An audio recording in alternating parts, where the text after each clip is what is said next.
오늘 인물비상구에서는 이색 경력을 가진 정치인들에 대해서 얘기를 좀 해보려고 하는데요. 첫 번째 순서로는 치과 의사도 하셨고요. 변호사도 하시다가 둘 중 하나도 되기 힘든데 두 가지를 섭렵한 정치인 전현희 의원에 대해서 알아보려고 하는데, 전현희 의원 어떤 분입니까? 네, 뭐 1964년생이고 경남 통영 출신인데요. 중3 때 이제 부산으로 이사를 해서 대레사여고를 졸업하고 서울대 치대에 이제 입학했고, 뭐 대학 졸업 후에 이제 1996년부터 치과의사를 한 5년간 일하다가 96년에 사법시험에 합격해가지고 한국 최초로 이제 치과 출신 변호사가 됐습니다. 그래서 이후에 이제 로펌을 다니다가 이 치과의사 때 했던 노하우가 있으니까 그 노하우 살려가지고 의료 전문 종합법률사무소를 이제 후배들하고 열었고요. 그래서 2003년인가에 그 당시 이제 혈우병 치료제에 의한 에이즈 감염, 집단 감염, 손해배상 소송 승소하면서 그 당시 이제 유명세를 탔고 2008년에 이제 민주당 비례대표로 이제 국회에 입성했습니다. 아니 근데 사실은 그 개괄적인 이력만 보면은 민주당 정치인이라고 하기에 좀 약간 어색한 측면이 있는 게, 일단은 영남 출신이고 게다가 이제 치과 의사의 변호사까지 한 데다가 예전에 보면은 강남에 거주를 오래 했거든요. 스스로 자서전도 제가 보니까 그 잘 나가는 로펌 대표 변호사일 때 개인 기사도 비서도 있고 운전 기사도 있었다고 적어놨고, 그러면서 자기가 그때만 하더라도 강남의 유명 백화점의 VIP 고객이었다는 거예요. 스스로 밝히고 있어요. 근데 정치를 시작하면서 내가 이런 생활을 확 바꿨다, 이런 얘기를 해놨던데, 어쨌든 간에 그래도 첫사랑과 결혼을 한 굉장히 순정파 정치인으로도 보입니다.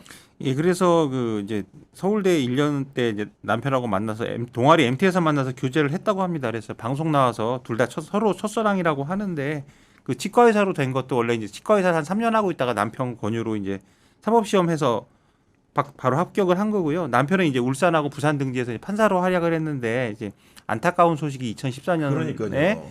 그 빗길 교통사고로 세상을 떠났고, 그때 이제 제가 들은 거는 전현 의원이 충격과 공포가 엄청났다, 이런 얘기를 들었어요. 그래서 이게 좀 연결을 할 수밖에 없는데, 그 전 의원이 2008년에 이제 비례대표로 입성을 하고요. 2012년에 그 총선에서 그 강남으로 신청했다가 정동영 당시 지금 통일부 장관한테 밀려가지고 출마를 못합니다. 근데 강남을 지키고 2016년 총선을 앞두고 이제 강남으로 다시 공천을 받는데요. 요 직전에 이제 남편이 돌아가셨잖아요. 그래서 맞아요. 요 선거운동으로 그 슬픔을 이겼다는 거예요. 그래서 당시 그 전현희 의원이 에세이집을 냈는데 이제 출마를 하기 위해서 에세이에 보면 남편 얘기가 거의 안 나왔답니다. 너무 슬퍼서 안 넣은 거 아니냐. 이게 이제 당시 옆에서 선거를 도와주셨던 분이 했던 얘기고, 그래서 그때 이제 전 의원이 선거운동을 정말 열심히 했대요. 어떻게 했냐면 강남에 가면 원래 이제 마이크도 안 주고 막 그러는데, 이제 가는 데마다 쫓아다녔고, 예를 들어서 이제 뭐 큰 무슨 뭐 회갑 무슨 잔치, 어르신의 네. 잔치 열리면 가가지고 한 바퀴를 돌면서 인사를 한대요. 어른들 잊어버렸을 거 아니야, 안 들리고. 또 돈대 돌면서 제가 아까 누구라고 그랬죠, 뭐 이런 식으로 해가지고 결국은 이렇게 10바퀴를 돌았다고 합니다. 그런 식으로 해서 하니까 선거를 이겼는데, 이게 이제 다 남편의 죽음을 이기기 위해서 본인이 더 열심히 뛴 것 아닌가, 이런 얘기들을 많이 하더라고요. 제가 전현희 의원 뭐 이용 기자 말했던 것처럼 정치 입문 과정 좀 들은 게 있는데, 그게 이제 뭐 이 기본적으로 입문해가지고 이제 민주당 비례대표로 입문을 했잖아요. 네. 2008년에. 그래서 이제 당 대변인 활동했고, 그 당시가 아마 그 손학규 대표 시절 당 대변인이었던 것 같은데, 제가 그때 뭐 민주당 잠깐 출입했던데 이야기를 하다 보니까 약간 사투리가 좀 눈에 띄어가지고 좀 이야기를 좀 더 하다 보니까 부산 대레사여고 출신이더라고요. 네. 그래서 이제 제가 저희 어머니 모교가 부산 대레사여고고, 그리고 이제 이게 이제 대레사여고가 부산 동구에 있는데 거기가 이제 노무현 전 대통령이 출마한 곳이잖아요. 그래서 제가 이제 반농담으로 아니 지역구도 타파하기 위해서 부산 동구 출마하시면 되겠다고 했더니 갑자기 그런 이야기 하지 마라. 그렇게 얘기를 하더라고요. 그래서 좀 그때는 뭐 뭔 소리 했더니 알고 봤더니 이제 강남을 머릿속으로 계속 생각을 하고 있더라고요. 그래서 이제 당시 이제 이제 정동현 전 의원한테 밀려가지고 2012년에는 이제 밀렸고, 이제 2016년에서 이제 전략 공천 돼가지고 뭐 24년 만에 이제 민주당 후보로는 이제 이 강남을에 당선이 됐잖아요. 그래서 아까 이용욱 기자 잠깐 이야기했는데, 당시 이 보면 옷에 상의에다가 이렇게 해바라기를 꽂고 다녀요. 기억나요. 그래서 예. 이제 거기서 하면서 이제 약간 조를 만들어가지고 강남 바라기다라고 이렇게 하고 다니고, 다 제가 들었던 이야기는 이제 당시 이제 지역구에 재개발 이슈가 되게 많아가지고 이 재개발 조합 모임이라든가 집회가 엄청 많이 열렸거든요. 특히 주말에. 그러면 이제 저는 그때마다 가가지고 이 강남 재개발 이슈를 이제 자기가 이제 해결해주겠다는 식으로 해가지고 설득을 해가지고 좀 표를 얻었다고 하더라고요. 아, 그리고 전현희 의원 아까 부산 대례사고 얘기하셨는데 제가 들어보니까 대입 학력고사 부산 수석이랍니다. 그리고 이제 치과의사 된 다음에 늦가기로 이제 사법시험을 공부했는데 2년 6개월 만에 1, 2차 다 붙었다니까 기본적으로 공부 머리는 좀 약간 타고난 사람 아닌가 싶거든요. 본인이 원래 이제 인터뷰 어디서 한 거 보니까 자기는 사실 문과에 가고 싶었대요. 문과에 가서 법대에 입학하고 싶었는데 부모님이 이과에 가야 취직이 잘 된다. 그래서 저희 어렸을 때는 보면 남자들은 공부 잘하면 문과 가고 요즘 맞아요. 완전 예. 여자들은 공부 잘하는 사람들이 이과 가고 그랬잖아요. 요즘은 뭐 이제 문과는 문송합니다 세상이 됐지만 그래서 전현희 의원이 그때 인터뷰를 한 거 보면 자기는 원래 법대 가서 이렇게 하고 싶었는데 부모님이 이과에 가야 취직도 잘 되고 잘 먹고 산다 해서 이과에 간 것뿐이다. 이과에 가서 치대에 간 것뿐이고 자기는 지금 변호사 일이 훨씬 잘 맞다. 다만 치과 일을 했던 것이 이제 현업에 굉장히 도움이 된다. 이런 말을 했습니다. 그러니까 그냥 머리 좋은 사람이죠. 뭐. 그러니까요.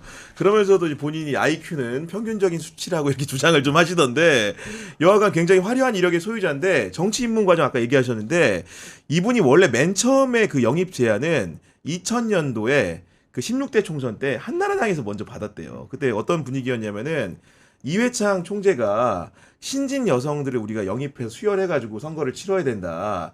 그러니까 이러면서 아마도 이제 변호사 시장에서 굉장히 뛰어난 여성을 찾았던 것 같고 본인한테도 이제 아름아름 연락이 왔는데 그땐 정치할 생각이 없어서 안 했다는 거고 나중에 18대에 들어와서 보니까 정치 선배라고 할 수 있는 나경원, 조윤선 이런 분들이 그 쉽게 8년 먼저 이제 입성을 한 거잖아요. 그런 걸 보면서 내가 만약에 그때 수락을 했더라면은 좀 더 정치를 일찍 시작할 수 있었겠구나 뭐 이런 생각도 했다고 하던데 여하간 어쨌든 간에 국회의원도 됐고 그다음에 이제 그 국민권익위원장이라는 자리를 문재인 정부 때 받았는데 결국은 이게 이제 본인에게 돌뿌리가 된 게 윤석열 정부로 정권 교체가 된 다음에 뭐 국무회의 배석도 못하는 수모를 좀 겪지 않았습니까? 예, 그래서 이제 국무회의 뭐 배석도 못하고 알아서 양심껏 그만둬라 막 이런 얘기도 들었는데 이제 본인이 꿋꿋이 버틴 거잖아요. 그리고 뭐 감사원에서 표적 감사했다고 국민권익위. 근데 사실 이게 그때는 굉장히 본인이 고초를 겪었지만 이게 사실 본인한테는 지금 엄청난 정치적 자산이 됐어요. 그래서 윤석열 정부의 탄압에 맞서서 내가 맞서 끝까지 싸우고 임기를 지켜낸 무슨 여전사 이런 이미지가 돼서 사실은 그런 이미지 덕분에 그 지금 지역구 성동 이쪽이 사실 임종석 전 대통령 실장도 있고 굉장히 치열했죠. 예. 치열한데 물론 이제 임종석 전 대통령 실장의 어떤 정치적 성향 이런 게 이제 당시 이제 민주당 그 이재명 대표하고 안 맞았을 수도 있겠지만 어쨌든 전현희 의원이 가졌던 상징성 윤석열의 탄압에 맞서 싸워 이긴 여전사 이런 것도 상당히 큰 도움이 됐다고 봐야죠. 그래서 그게 아주 엄청난 정치적 자산이라고 볼 수 있습니다. 아마 지금도 그럴 겁니다. 그리고 이제 그 전현희 의원이 지금은 민주당에서 3대 특검 종합대응특별위원회 총괄위원장으로 일하고 있는데 주로 최근에 어떤 활동을 하고 있는 겁니까? 그러니까 지금 뭐 이름에서 아셨듯이 이게 기본적으로 뭐 12.3 내란 사태랑 그다음에 윤석열 김건희 국정농단에 대한 3등 특검 수사를 이게 어떻게 보면 당 차원에서 좀 이렇게 특히 뭐 제도적 법률적으로 뭐 지원하는 데가 이제 특이잖아요. 그래서 이 관련해 가지고 최근에는 뭐 아무래도 그 화두로 떠오른 내란 전담 재판부 뭐 이걸 되게 주도를 했죠. 그런데 이제 사실 특위 차원에서는 이미 뭐 내란 전담 재판부를 확대해 가지고 3대 뭐 특검 재판부인가요? 국정농단 재판 전담부 설치 법안을 이미 발의를 했고 다만 이제 민주당 쪽에서는 최근 요게 이제 검찰 뭐 법적 개혁 요 조금 분위기가 좀 묘하게 흘러가니까 당론은 아니라고 했는데 아마 이제 여론 봐가면서 추진 여부를 결정할 것 같고 그리고 뭐 아무래도 이 전 의원 같은 경우는 이 특위위원장뿐만 아니라 당 뭐 사실상 수석 최고위원이기도 하고 법사위원이기도 하니까 당 회의라든가 법사위 뭐 회의 이런 데 통해 가지고 뭐 검찰 법원 개혁 그다음 뭐 대학 공세 이런 데 뭐 적극 나서고 있는 상황이죠. 아니 그러니까 법사위 활동했다고 하시니까 지금 생각나는 게 이분이 정치권 입문 제안을 굉장히 많이 받았더라고요. 그러니까 예를 들면 2004년도에도 정동영 그 장관이 열린우리당 의장 할 때 어느 지역구를 제안했냐면은 광진에 출마해라. 서울 광진에. 그런 제안을 했는데 이제 그런 기사도 나왔대요, 실제로. 근데 본인이 안 간 거였는데 당시에 광진의 상대가 누구였냐? 새천년 민주당의 추미애 의원이었답니다. 그러니까 어떻게 보면은 만약에 정동영 의장의 그런 제안을 수락해서 갔더라고 한다면은 추미애 의원과 선거를 치렀을 가능성이 높고 당시에 추미애 의원이 떨어졌거든요. 그때 이제 그 새천년 민주당이라는 게 그 예전 새천년 민주당이 아니라 이제 노무현 대통령 들어오고 나서 분당됐잖아요. 그래서 새천년 민주당이 다수당이긴 했지만 탄핵을 통과시키고 이러면서 탄핵안을 통과시키고 하면서 사실상 거의 괴멸 지경으로 이르고 있었고요. 당시 이제 추미애 의원은 지난 회의에서도 말씀드렸지만 그 자기가 선대위원장 맡아서 삼보일비하다가 이제 무릎이 나갈 정도로 그래서 아마 그러니까요. 선거운동 크게 네. 신경을 못 썼을 거예요. 그래서 아마 그때 들어왔으면 당선되지 않았을까 이런 생각이 듭니다만 계속 할 수 있었을지는 좀 그러니까요. 알 수 없죠. 네. 왜냐하면 추미애 의원이라는 그 어떤 정치적 포스가 어마어마한 것이기 때문에 그래서 좀 조금 늦게 가는 거지만 그렇게 나쁜 선택은 아니었다. 뭐 저는 그렇게 뭐 감히 말해 봅니다. 아니 어쨌든 간에 민주당에서 당직도 하고 대변인도 했는데 민주당 내에서 전현희 그 의원의 위상은 좀 어떻게 평가할 수 있는 겁니까? 아까 이용욱께 잠깐 말했지만 이 어떻게 보면 처음에 비례대표 들어왔을 때 비하면 위상이 뭐 어떻게 보면 몇 단계나 업그레이드 됐죠. 그래서 아까 제가 잠깐 말했지만 뭐 초선 때 이제 손학규 민주당 대표 시절에 대변인을 했고 2012년 때 보면 김두관 후보 이 경선 캠프에 참여했거든요. 아 그랬어요? 그래서 당시에는 이제 비문재인계로 분류가 됐습니다. 그래서 그런데 이제 아까 말씀드렸던 것처럼 2016년 총선에서 어떻게 보면 이 강남에 깃발을 꽂아가지고 민주당 총선 승리를 어떻게 보면 상징하는 인물이 됐잖아요. 그러면서 약간 한 단계 업그레이드되고 그러면서 약간 비문에서 약간 친문 쪽으로 가까이 갔고 그리고 2020년 총선에서 떨어지긴 했지만 권익위원장이 됐으니까 어떻게 보면 또 한 단계 업그레이드됐죠. 그리고 네. 윤석열 정부랑 이 맞싸운 여전사 이미지를 얻어가지고 3선까지 성공을 했으니까 또 업그레이드를 했고 그리고 이제 권익위원장 시절에 보면 뭐 탄압을 많이 받게 됐고 그 이후에 이제 의원이 돼가지고 권익위 간부가 이제 뭐 사망하는 사건이 맞아요. 있었잖아요. 네. 그래서 그 당시 이제 이 김건희 명품백 수사무 수수 의혹에 뭐 좀 의문점이 있다 해가지고 윤석열 김건희 살인자라고 했잖아요. 그러면서 이제 그게 논란이 돼가지고 그 국민의힘 쪽에서도 공격도 많이 하고 그랬는데 오히려 그 당시 보면 이제 이 전현희 의원이 이제 이재명 이 지도부의 2위로 입성을 하잖아요. 그런데 그 당시 보면 중후반까지 전현희 의원이 5, 6위여서 잘하면 탈락할 수 있다는 소리가 되게 많았는데 그러니까, 네. 오히려 그 저희 살인자 발언 때문에 이게 어떻게 보면 이 강성 지지자들 이 지지를 모아가지고 2위로 입성을 해가지고 또 어떻게 보면 또 한 번 더 업그레이드하는 계기가 됐습니다. 그래서 뭐 지금 이제 당에서 특별위원회 위원장도 맡고 있고 정청래 대표가 이제 대표가 되면서 수석 최고위원 자리도 물려받고 하면서 위상이 상당히 업그레이드 됐죠. 그러니까 말씀 들어보면은 저는 이제 처음에 전현희 의원 얘기하는 거 들어보면은 그냥 굉장히 차분한 스타일이어가지고 센 캐릭터가 아닌데 갑자기 이제 이런 발언들을 통해 가지고 뭔가 좀 강력한 이미지를 더 씌워지게 되면서 뭔가 정치인으로서도 한 단계 더 성장한 게 아닌가 싶은데 그 이용 선배가 봤을 때는 전현희 의원의 강점과 약점 좀 어떻게 분석할 수 있습니까? 강점과 약점 일단 전현희 의원이 본인의 강성 이미지에 대해서 이제 사석에서 이렇게 말한답니다. 모범생으로 오래 살았다. 싸우는 거 안 좋아한다. 안 좋아하는데 이제 표적 감사가 여전사를 만들었다. 알고 보면 나 따뜻한 사람이야. 뭐 이런 얘기를 하고요. 정치적 강점은 일단 그 온갖 그 본인이 일단 도전을 해서 강남에서 한 번 당선돼주고 어마어마한 사건 어마어마한 아닙니까? 거죠, 솔직히. 그런 것도 있고요. 그 다음에 이제 뭐 아까 뭐 윤석열 정부와 맞서 싸운 사람도 있고. 근데 정치적으로 얘기를 좀 취재를 해보 들어보면 의외로 이렇게 포기할 때 주변 얘기 듣고 물러나기도 잘 한대요. 그래서 그때 이제 강남 당선되고 나서 그 해인가 2016년에 최고위원 선거를 나가려고 했었다고 하더라고요. 근데 그때 이제 선거 도와주신 분이 당시 전현희 의원이 별로 지지세가 없었대. 그래서 나가면 안 된다. 이번에 쉬어라. 네. 자기 말을 들었는지 모르지만 진짜 안 나가더라. 아. 이런 얘기가 있었고 그 전에 이제 2015년에 새정치민주연합이 이제 국민의당 분당되잖아요. 그때 제가 실명을 말하지 않겠지만 나가신 몇몇 의원분들께서 전현희 의원을 그렇게 오라고 꼬셨답니다.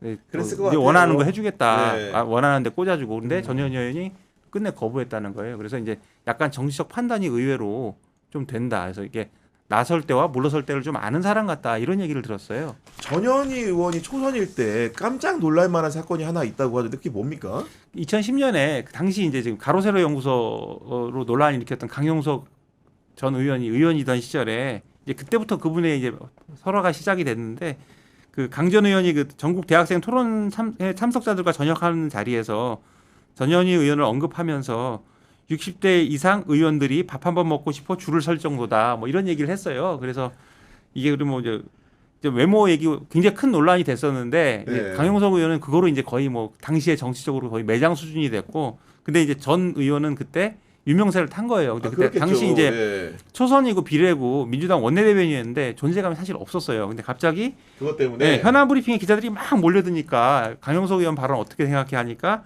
전 의원이 좀 아니 평소 브리핑할 때 좀 와야지 이거 현안 아닌데 뭐 이렇게 얘기하면서도 약간 싫지 않은 듯한 그런 느낌이 있었고 제가 들은 또 재밌는 일화가 이제 그 국회 이제 상임위 말고 법안심사 소위라고 이렇게 조그만 방에서 네. 열리잖아요. 근데 전현희 의원이 있는 법안 심사 소위인데 그때 이제 지금은 전 의원인데 당시 이제 한나라당에 뭐 핵주먹으로 유명한 군인 출신 의원이 있었어요. 누군지 알 대충 것 상상이 같은데. 되죠. 네.